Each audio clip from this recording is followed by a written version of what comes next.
што од чешкиот производител на автомобили Шкода, која од 1994 година дише и работи под капата на Volkswagen Group, формира една млада, симпатична екипа на авантуристи и направија интересен видеозапис со своите два исклучително популарни автомобили Шкода Октавија и Шкода Карок со погон на сите тркала.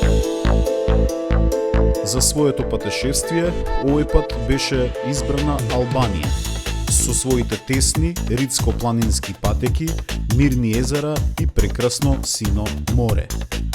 Релјеф, природа и средина во кои идеално може да се истакнат сите компаративни предности на автомобилите на Шкода, кои имаат одлични својства на асфалтот и во урбаните средини, исто како што доминираат и на офроуд патеките покриени со земја и камења.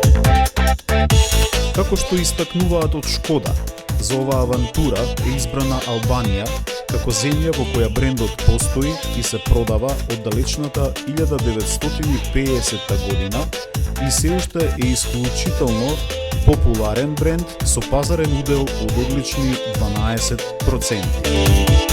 А избрани се токму Октавија и Карок како возила кои имаат одлична популарност и кои само минатата година заедно се продадоа во бројка од 325.000 единици, што представува 35% од вкупната продажба на Шкода во глобални рамки. Впрочем, модерната Октавија, која беше лансирана во 1996 година, до сега е продадена во одлични 7,5 милиони примероци, што ја прави вистински бестселер и легенда во рамки на брендот.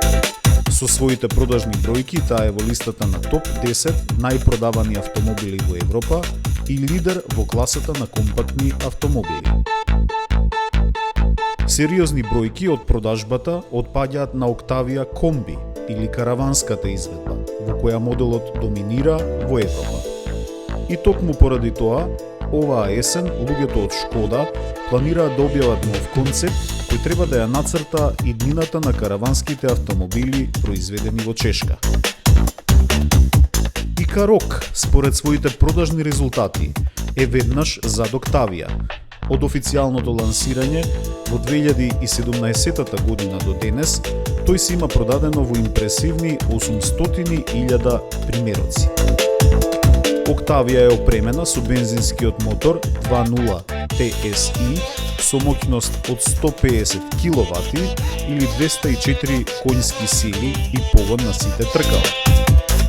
Октавијата со погон на сите тркала има максимална брзина од 228 км на час, а од 0 до 100 км на час забрзува за одлични 6,6 секунди. Максималниот вртежен момент е 320 Нм, благодарение на кој силата се дистрибуира секаде и секогаш кога е тоа потребно, на предната или задната оска, како и на секое тркало поединечно, кога има потреба од поголема моќност во таа точка. Кај SUV моделот Карок можете да изберете помеѓу 2-литарскиот бензински TSI мотор со моќност од 140 kW или 190 конјски сили, или пак 2-литарскиот TDI дизел мотор со моќност од 110 kW, односно 150 конјски сили.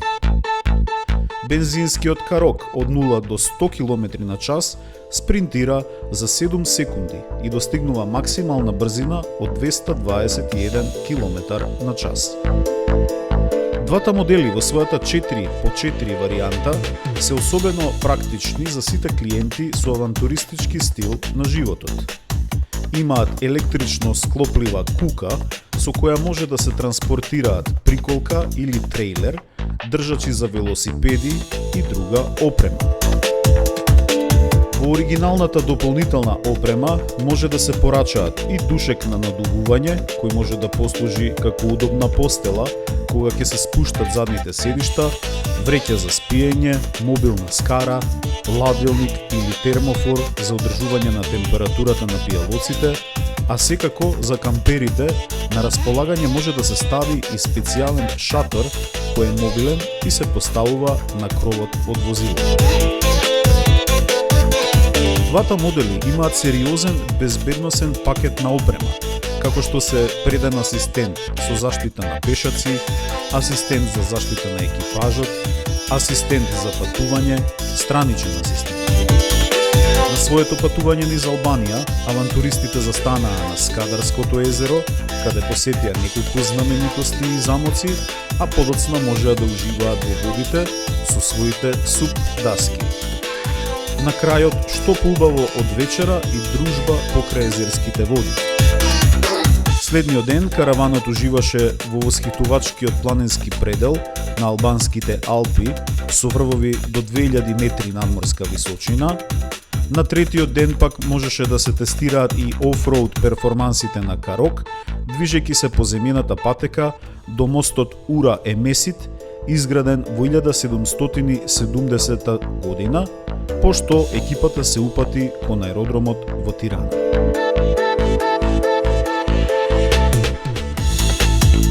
Видеоматеријалите се сведок дека ова забавно патување на екипата на Шкода во Албанија помина во најдобар можен ред.